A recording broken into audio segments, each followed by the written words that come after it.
नमस्ते, सत श्री अकाल, आदाब। मैं advocate Harry, live Portugal bye Harry की तरफ से आप सभी का स्वागत करता हूं। कोर्ट केस के हवाले से मैंने ये एक वीडियो बनाई हुई है। मैंने न्यूज देखी कि एक जज के ऊपर आज पिछले 7 सालों में 8 सालों में उनके पास जितना वर्कलोड नहीं था उतना इस साल में है, क्योंकि एक एक जज जो है उनको, जैसे पहले 80 से 100 केसेस हुआ करते थे, ये फाइल किया करते थे लोग, बहुत कम लोग थे जो कोर्ट केस फाइल करते थे।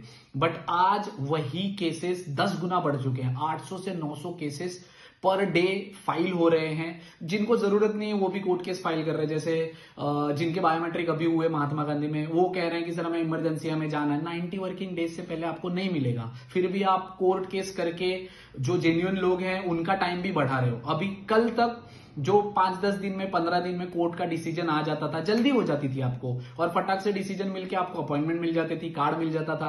अभी सेम चीज के लिए पहले तो 30 दिन हुए डिसीजन देने के लिए, 30 का 45 दिन हुआ, अभी 45 से अभी 60 से 90 दिन का टाइम पीरियड लग रहा है कोर्ट से डिसीजन आने के लिए, कोर्ट से अपॉइंटमेंट मिलने के लिए, कोर्ट से कार्ड मिलने के लिए।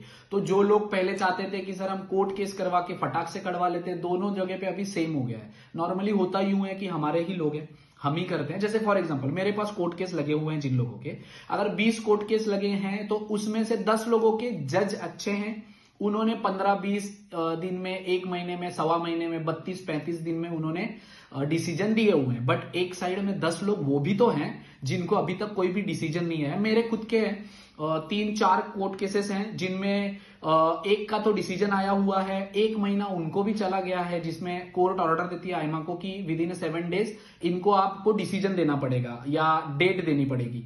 बट अभी तक आईमा ने नहीं दी हुई है। कुछ 3 लोगों का है जो सितंबर 20 से है, अभी तक उनका डिसीजन ही नहीं आया है। जज के पास है, उनके पास वर्क प्रेशर बहुत ज्यादा है, तो उन्होंने किसी को डिसीजन ही नहीं दिया हुआ है, तो वो लोग फंसे पड़े हुए हैं। इसमें होता यूं है, क्लाइंट भी नहीं मानते, सर हमने आपको कोर्ट केस इसलिए दिया था, पैसे इसलिए दिए थे क्योंकि आप फास्ट कर लोगे। सर कोर्ट केस लगाना एडवोकेट का काम है, कोर्ट का डिसीजन देना आईमा जज का काम है, और कोर्ट में जो डेट होती है आपको आईमा की, वो आईमा का काम होता है। तो उसमें मेरा या कोई एडवोकेट का या कोई भी कंसल्टेंसी से आप अगर कोई हेल्प लेते हो कोर्ट केस करने के लिए, उनका उनमें कोई हाथ नहीं होता है। जैसे उनके हाथ में होता, जज उनके साथ नहीं बैठते, जज मेरे साथ नहीं बैठते, मैं उनके साथ नहीं बैठता। मेरे हाथ में नहीं है जज को बोलना कि सर आप अपॉइंटमेंट दे दो, सर आप डिसीजन क्यों नहीं दे रहे हो, सर आप लेट क्यों कर रहे हो, क्योंकि उनके पास भी वर्क प्रेशर है। Try to understand. इवन मैं मेरे जितने भी क्लाइंट है उनसे हाथ जोड़कर माफी मांगता हूं, जिन लोगों के डिसीजन थोड़े से लेट हो रहे हैं उनके लिए मैं बोल रहा हूं कि ये चीज मेरे हाथ में नहीं है। तो अगर जज के हाथ में है तो जज डिसीजन देते हैं, तो उसके बाद डिसीजन देने के बाद भी आईमा के पास भी अभी एडवोकेट है। और एक कोर्ट केस में मेरे ख्याल से मेरे एडवोकेट ने मुझे बोला भी था कि आईमा के एडवोकेट ने प्लीड किया था कि हमें कुछ और समय चाहिए सारे लोगों को अपॉइंटमेंट देने के लिए, जितने भी कोर्ट केस है। अभी सोचिए, जहां पे नॉर्मल प्रोसीजर में आप यहां पर जा रहे हो, वही नॉर्मल प्रोसीजर छोड़कर आप कोर्ट केस में जा रहे हो। आईमा तो एक ही है, आपको स्लॉट या अपॉइंटमेंट देने वाला जो डिपार्टमेंट है वो भी एक ही है। उनके पास जितने होंगे, बहुत सारे लोगों का ऐसा हुआ है कि उन्होंने कोर्ट केस किया है और यहाँ पे उनके बायोमेट्रिक की अपॉइंटमेंट आ गई है। लोग फिर वो नॉर्मल वाले में भी जाते हैं, कोर्ट केस भी कैंसिल नहीं करते, तो दोनों जगह से एक ही बंदे के लिए 2 अपॉइंटमेंट दी जाती है।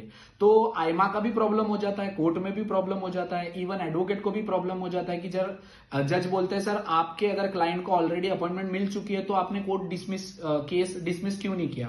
बहुत सारी चीजें हैं, ट्राई टू अंडरस्टैंड।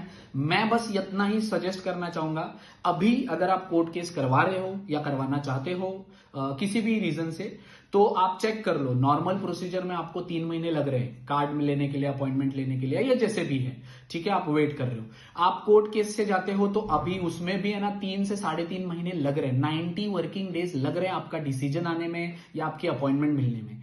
तो आप इन सारी बातों का ध्यान रखें, सारी चीजें एक बार सोच समझ के उसके बाद करें। कोई भी एडवोकेट या कोई भी कंसल्टेंसी या कोई भी, जैसे मैं ही हूं, हमारा काम है कि आपका कोर्ट केस लगा दे, आपको टाइम टू टाइम अपडेट दे। उसमें कुछ भी अगर फालता रहता है डॉक्यूमेंट का तो हम आपको इन्फॉर्म कर सकते हैं। जज बनकर या आईमा का ऑफिसर बनकर या पोर्तुगल का प्रेसिडेंट बनकर हम आपको डिसीजन नहीं दे सकते हैं। मैं तो पर्टिकुलरली नहीं दे सकता हूं। तो ट्राई टू अंडरस्टैंड। कुछ लोग आके कहते हैं सर हमने तो आपको फास्ट करने के लिए दिया हुआ था। सर जज मेरे अकॉर्डिंग नहीं चलते या गवर्नमेंट मेरे अकॉर्डिंग नहीं चलती है। जब उनको देना होता है डिसीजन तब देंगे, और हम तो आपको ही डिसीजन देंगे ना, जैसे वो हमें देते हैं तो हम आपको देंगे, हमें अपने पास रखना तो है नहीं, right. So try to understand. मैंने ये क्लियर इसलिए किया है चीजें क्योंकि कोर्ट केस में अभी टाइम लग रहा है। मैं बस आपको अवेयर करना चाहता हूं कि अगर बहुत सारे लोग कहते हैं सर जी हमें कार्ड जल्दी कढ़वाना, नहीं कढ़वा सकते सर। कोर्ट केस अभी लगवा के भी 3 महीने लग रहे हैं। आप यहाँ पे वेट करो, नॉर्मल प्रोसेस में आपको हो सकता है कार्ड जल्दी मिले। कोर्ट केस करने, हाँ कोर्ट केस करके आपको कार्ड जल्दी मिलते हैं, बट कोर्ट का डिसीजन आने में ही अभी 3 से 4 महीने लग रहे हैं ना, तो वो भी ध्यान में रखो। सारी चीजें एक बार समझ लो और उसके बाद अपना डिसीजन लो। रेस्ट अगर आपको कोई भी डाउट या क्वेरी होती है तो advocate Harry is always there for you. Thank you so much.